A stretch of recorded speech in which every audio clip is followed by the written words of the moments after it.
суммарно адамдар жасаған балын қосқан кезде общий 177 балл шықты, иә. Мынау адам жаңағы келген потребитель өзі 50 балл жасамаса да 12 жаңағы алғашқы активациясы 12 балл жасап қойса да, ол адамға өзінің реферальный ссылкасымен тіркеген адамдарынан 5% ақша түседі. Қыздар күшті ғой.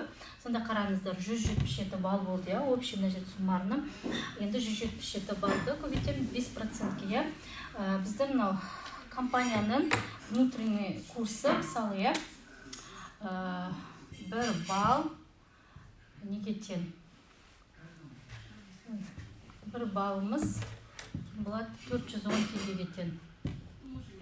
410 теңгеге тең. Сонда енді көбейтеміз 410 теңгеге. Көбейтеміз 410 теңге тең болады, иә? 3620 теңге.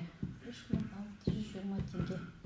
Сонда мынау тұрған потребительге өзі 50 балл активация жасамаса да, бірақ сол кісінің жаңа потребитель шақырса, өзі бірінші линиясына 3620 теңгедей объемный скидка, бонус түседі.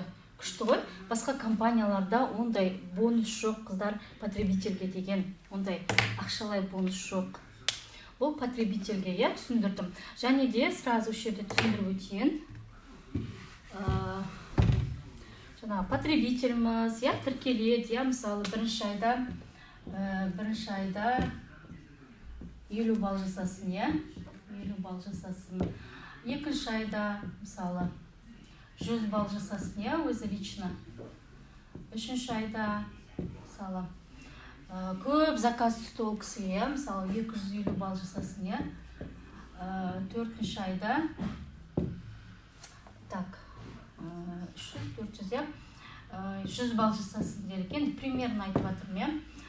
100 балл жасасын, иә. Енді қараңыздар, бүкіл потребительдер түсіндіріп жатырмын мына жерде. Барлық ай сайынғы жасаған суммарно баллы, иә, 500 баллға жетті, иә. 500 балл, иә. 500 баллға жетті. Бұл кісі уже VIP премиум болады. VIP партнер болады. VIP партнер болады. VIP партнер болады. VIP партнер. Және де ол кісі өзінің мына жерде жасаған заказынан 10% алады. Каждый өзінің жасап отырған заказынан 10%. Өз ЛТО-сынан 10% алып отырады уже. Көрдіңіздер ме? Партнерларға да, жаңа потребительдерге де бұл жерде ақша түседі, қыздар. Енді